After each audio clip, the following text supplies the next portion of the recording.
Okay, hello everyone, welcome back to my channel. My name is Gabby, and today we're going to be talking about the books that I read in May.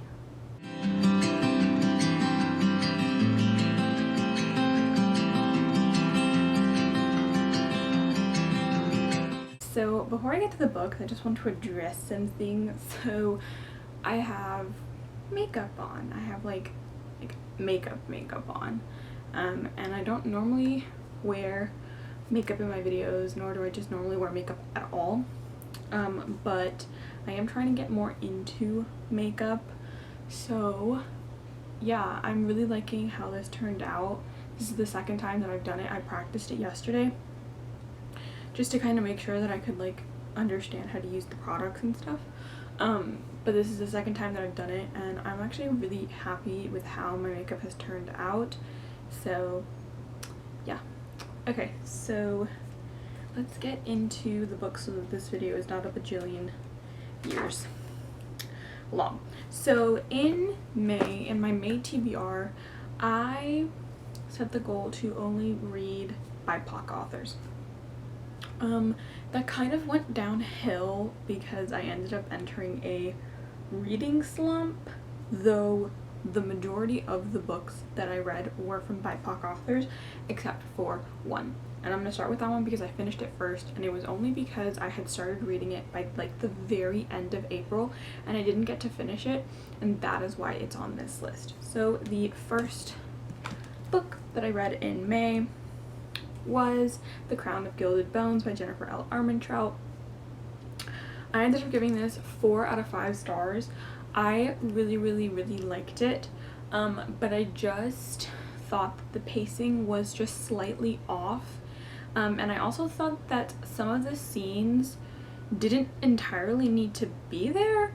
We spend a lot of time on filler things, and really nothing happens in this. And while I love the series and like will continue to love the series, like I have an entire shelf here that is for the series and will be added to because I have boxes of books coming, but I thought that this one was a little bit of a letdown. I think that the last 100 pages were amazing. They were so action-packed, there's so much happened, and while I'm kind of upset at the ending just because something happens and it's annoying, and like I'm very excited for the next book, I did feel that it was just a little bit off because it feels like this is a 600 plus page book. It's like a 645 page book, but the first 100 pages, 150 pages were so action packed and like so much happened, and the last 150 pages so much happened, but in the middle there was a lot of filler and just kind of like not info dumping, but things that didn't necessarily need to be there. And while I enjoyed reading them, I feel like the pacing could have been a bit different, and I think we could have gotten more actual action had some of those scenes been cut. I don't know what I would cut, just because like I said, I did love the book and I love everything that was in it, but yeah, I just thought that there was a few things that probably could have been cut or modified. So yes, like I said, I ended up giving this 4 out of 5 stars, so I really liked it. There was just a few issues that I had. Okay, so then the next book that I read was, oh gosh, I have to read it because it's an odd title. So it's Van Helsing versus Dracula's Daughter by Raven Gregory. This was a NetGalley arc that I got, and it's a comic book, and I did preface my review with saying that I didn't realize that this was a bind up or like a side story to an existing series. I thought it was the first like volume or like bind up of the first volumes of the series, as opposed to, like I said, one that is a side story or like, you know, divulges or like tells you some side story from the main things. So I didn't know that going in. However, even with that said, I ended up giving this 3 out of 5 stars. It could potentially even go further down for me. My biggest issue with this was the over objectification and sexualization of the women in it, specifically Van Helsing, or Van Helsing's daughter.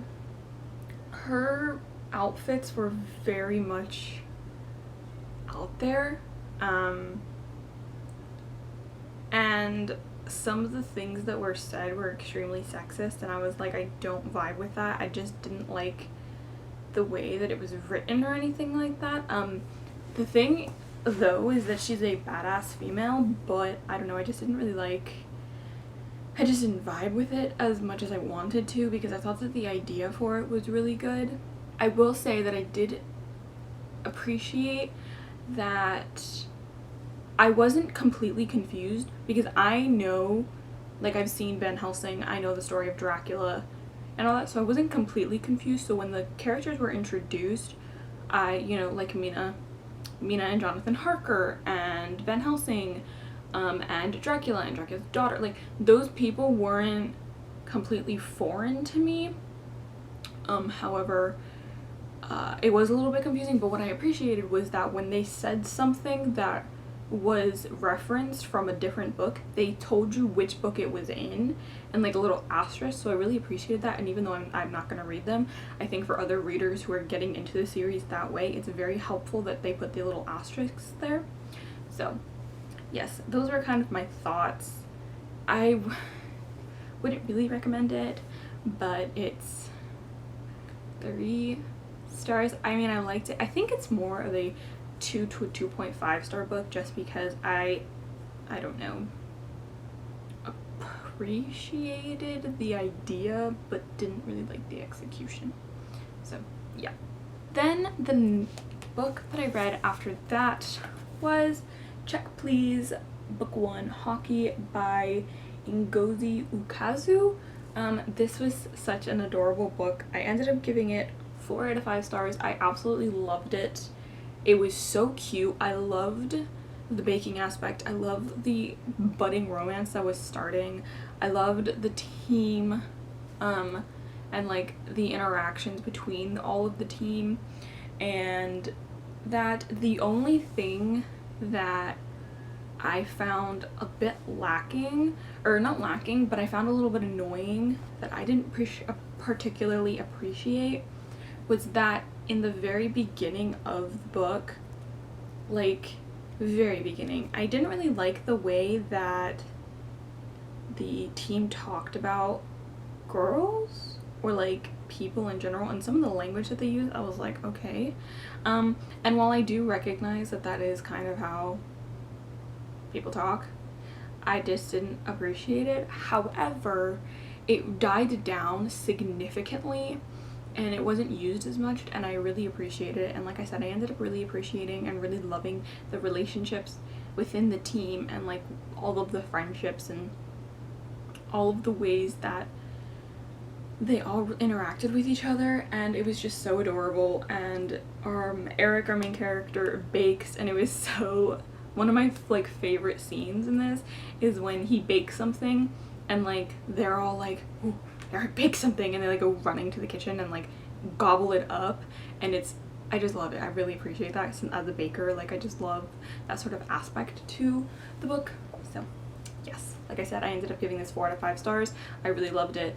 Definitely recommend. Especially, I'm not a big sports person, and at times the hockey thing was a little bit much. However, I really loved it, and I would definitely, if you're hesitant to get into sports kinds of books or books that involve so heavily with sports, I would say this is a really good one, because while it's in there and there's a lot of jargon and you have to kind of, you like learn about hockey, it is so much more than that, and it's very easy to follow. So I would definitely read this one. So then the last books that I read all go together, and they are the first 14 volumes of Blackbird. I ended up reading most of these in a 24-hour readathon that I did, which was manga edition. I have a vlog for it. I will link it up above. I read the first 11 volumes in that, and then the last 3 volumes over like the last couple of days of May, and I absolutely loved it. I think overall this series is a 3.5 to 4 star series. It's addicting, and like, it's just addicting, but like you just want to continue reading. You like You don't want to stop. You want to know what happens next. And yes, I will say it is slightly strange. Some of the situations are toxic, like the romance. You have to go into it knowing that the romance is a little bit toxic, and that the situations that happen aren't necessarily realistic. I mean, granted, it's like a fantasy romance manga, but if you don't like slightly toxic romances and just sometimes strange situations and things like that, you're not gonna like these. So I wouldn't recommend if you don't like those, but if you do like those, I would definitely recommend this. This has fantasy in it, it has romance in it, it has crazy ass plot stories and plot lines, and it's just such an addictive series.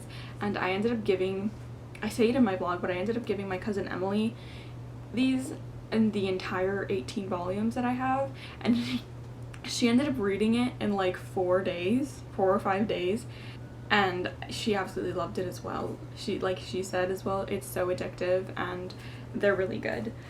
But